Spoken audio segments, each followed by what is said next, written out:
He's at 0!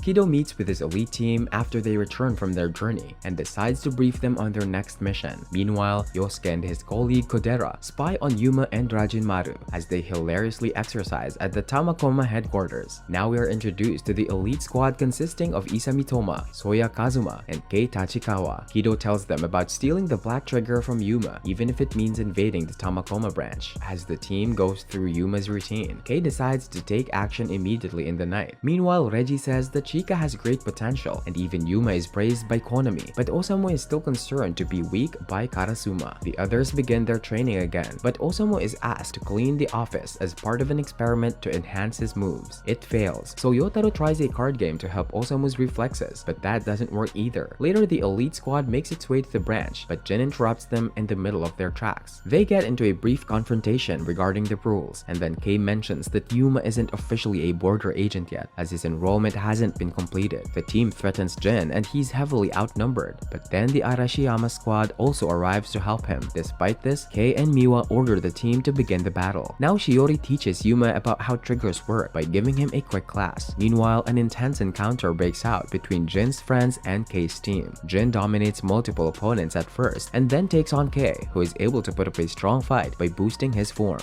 Jin manages to evade his attacks with ease and then goes to discuss the battle strategy with Jin and the others. Even Kei and his team decide to split up and get into action. Izumi spots the sniper Ken Satori and goes after him, so Kitora tries to stop him, but she is attacked by Yosuke. Now, Jin faces off against Kei, Kazuma, and their subordinates. His side effect allows him to dodge snipers, so Toma decides to help Miwa, who is fighting Jun and Toki with Izumi. Jin is a bit too passive in his fighting style, so it makes Kei suspicious. Now Yuma learns about the Ray Gust trigger, which is actually one of Jin's creations. Shiori also tells him that Jin's trigger is not as selective as the other black triggers, so anyone can use it if they want. After careful thinking, the enemy realizes that Jin is only waiting for the others to use up their Trion and retreat. Now that his plan has been found out, Jin activates his true powers with the Fujin trigger and takes down Shiro in a single blow. The wounded soldier is sent back to Border HQ, and he watches the fight from the sideline. As the others continue their battle, Kazuma and his subordinate activate stealth mode, and then Kei attacks Jin. He gets cornered as a result of this, and things start to look tricky, but then he kicks off a hectic sequence where he hides his slashes behind the walls and takes down Kei's entire team all by himself, despite some last-moment improvisation from Kazuma. As Shiori tells Yuma about gunner triggers, we also see them in action when Jun and Toki use their triggers. Izumi takes some damage and also loses some of his Trion in the process. Meanwhile, Kitora tricks Yosuke in their battle and manages to defeat him, but she gets injured when he tries to go down fighting. Toki is also taken out of the equation when he saves Kitora from Toma, so Jun is currently at a disadvantage. He and Kitora try to run away and wait in an alley, after which they ask Ken to show them their opponent's location. Both teams try to calculate the other's moves, but eventually Jun is found out and Izumi attacks him. Shiori tells Yuma about optional triggers and how they can be used with other triggers. Meanwhile, Jun takes some damage and things aren't looking good, but this turns out to be a trap as Kitora and Ken launch sneak attacks on Toma and then the others. Miwa and Izumi are defeated now, and even Jin blasts away Kei and Kazuma with ease. Miwa is frustrated that Jin doesn't understand loss, but then Jun tells him that Jin had lost his mom to a neighbor, so he knows what he's doing with Yuma. Back at HQ,